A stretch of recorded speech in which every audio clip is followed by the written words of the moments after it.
Bismillahirrahmanirrahim. Assalamualaikum warahmatullahi wabarakatuh. My name is Mama Makasur Shani, and today we're going to start our presentation with the first point, which is the introduction of SDGs. So what is SDG?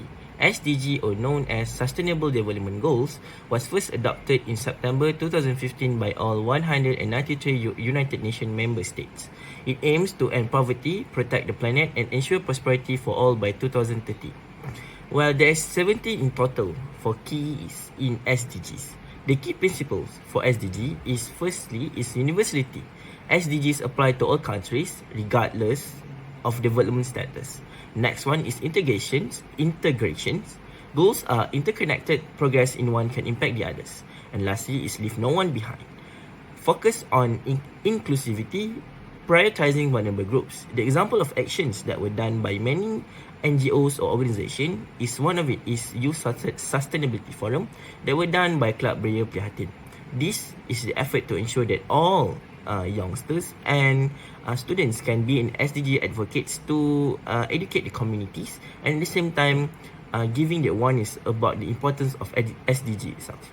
So that's all for me. Let's continue to our next presenter. Thank you.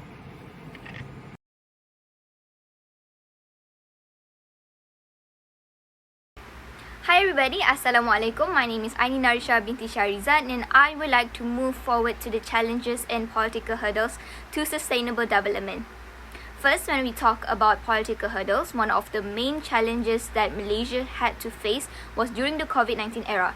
The COVID-19 pandemic's profound effects have irreparably changed the global landscape, disrupting political institutions all across the world and moving beyond mere health consequences.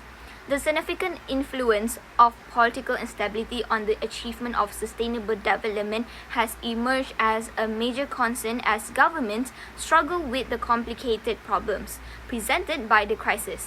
But tons of restriction also occurred during that moment. For instance, is the movement control order has also been enforced. We believe that the sustainable development initiatives in Malaysia experienced setbacks as a result of the many changes of government leadership during the COVID-19 epidemic.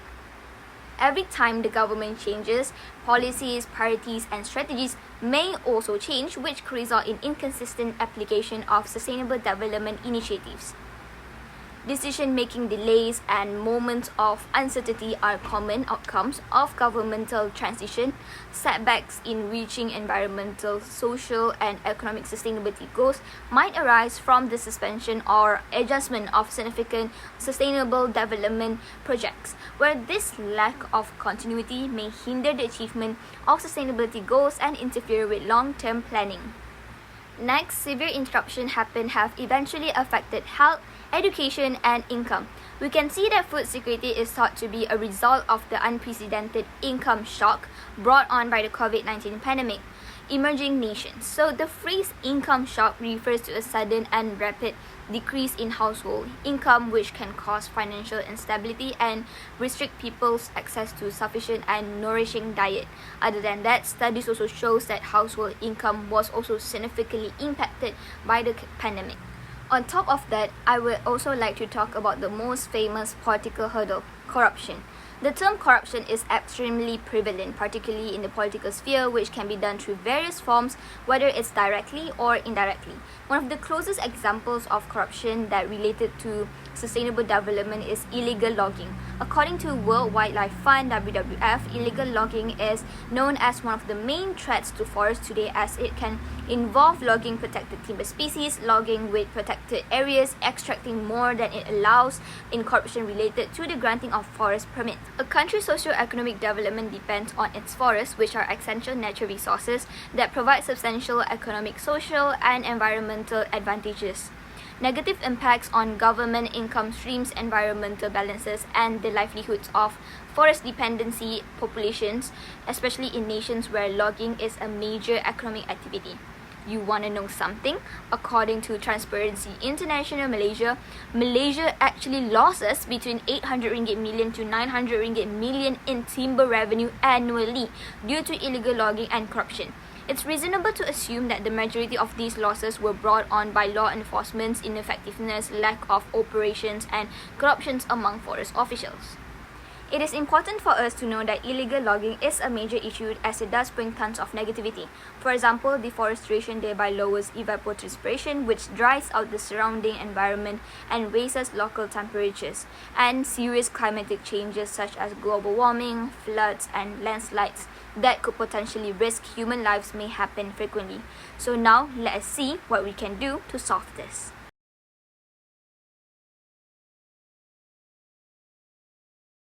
The main goal of governance reform in this situation are fostering open decision making, enhancing communications, and also ensuring fair resources allocation and strengthening public institutions. Besides that, government reform also aims to improve efficiency, accountability, and equity, which can strengthen governance, restore public trust, and promote sustainable development. It seeks streamlined process, reduce corruptions, ensure fair access to service, and implement policies effectively for the public goods. Government reform boosts public trust by improving transparency, accountability, and also service delivery, reducing corruptions and ensuring fairness, increase confidence in government institutions, and also foster great public participation. The government have taken actions toward the COVID-19 effect, which is the pre-heightened package that provide immediate financial aids with subsidies and also support for businesses and frontline workers. Besides that, there are also Pemulih, which assists citizens and businesses with cash transfer, loan moratoriums, and also wage subsidies during the lockdowns, while the Penjana initiative focus on economic recovery through incentive for businesses, job creation, digitalization, and also tax exemptions. The Malaysian government also launched Bantuan Prihatin Rakyat to support low-income households, especially during the COVID-19 pandemic, easing the financial burden on the affected family. To promote digitalization and boost productivity, the Malaysian government offered grants and tax incentives to help SMEs adopt automation and digitalizations. Grants offset costs for technology like e-commerce platforms, while tax breaks such as an investment tax allowance provide deduction for digital equipment and systems. This measure aims to lower the financial barriers and enhance competitiveness in the digital economy. Corruption harms society, economy, and governance by fueling crime, wasting resources, and destabilizing nations. It misallocates public funds, erodes trust, and creates political instability. By prioritizing personal gain over public welfare, corruption hinders development, fosters inequality, weakens the rule of law. In forestry, it undermines law enforcement and timber legality monitoring, allowing illegal logging and environmental degradation to thrive, making it harder to protect forests and enforce sustainable practices. So this is the public sphere where corruption is being justified, which shows that over 30% of Malaysians believe that bribery should be seen as a reward for effort, which effectively normalize the acceptance of bribes.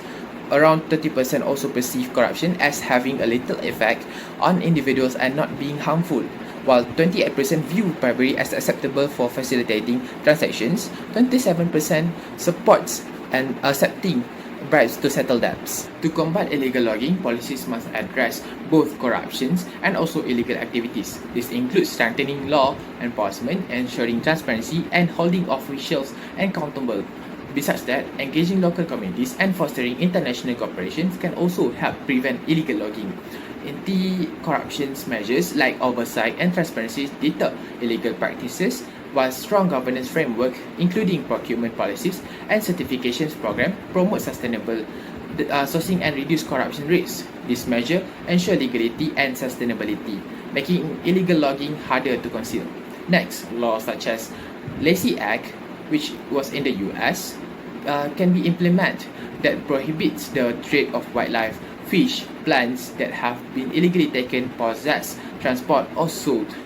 This can reduce illegal timber trade by requiring importers to declare timber legality, encouraging traceability, and sustainable sourcing.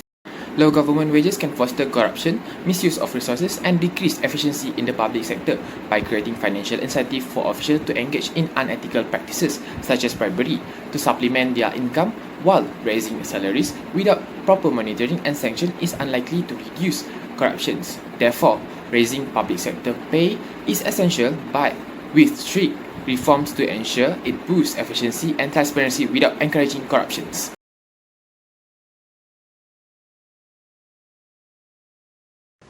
Hi, my name is Nirina Alina. Now I would like to present about achievement made by other country, which is Germany. This country has achieved remarkable progress in renewable energy through its energy vendor strategy, transitioning from fossil fuels to renewables. By 2023, renewables provided 46% of its electricity, cutting emissions and creating 300,000 jobs. With a goal of 80% renewables by 2030, Germany focused on offshore wind, grid upgrades, and green hydrogen. As a global leader in sustainable energy, Germany exemplifies how commitment and innovation can pave the way for a greener future. Okay, next, let's proceed to the other achievement from Norway. This country is a global leader in conserving natural resources because they are protecting 17.5% of its land and marine ecosystem through national parks and reserves. Its sustainable fisheries management balances economic benefit with ecological health while restoring endangered species like the Arctic fox. Norway also supports global initiatives such as the Amazon Fund and participates in international agreements. Since this country committed to reducing emissions, investing in green technologies and expanding protected areas, this clearly demonstrates how conservation and sustainable development can work together for a better future. Last but not least, the Heart of Borneo, or also known as HOB Initiative, had launched in 2007 by Malaysia, Indonesia, and Brunei. Actually, this can be a great example of countries working together to protect Borneo's rainforest. The initiative focused on sustainable land use, combating deforestation, and expanding protected areas. It also promotes ecotourism and sustainable agriculture through providing communities with alternative livelihood. By collaborating with researchers, HOB helps monitor forest health and biodiversity. Overall, what can I conclude, this initiative shows how international partnership can blend conservation and sustainable development to protect vital ecosystem for the future. Hi, I am Amira Madiha binti Adaha and I will conclude this discussion.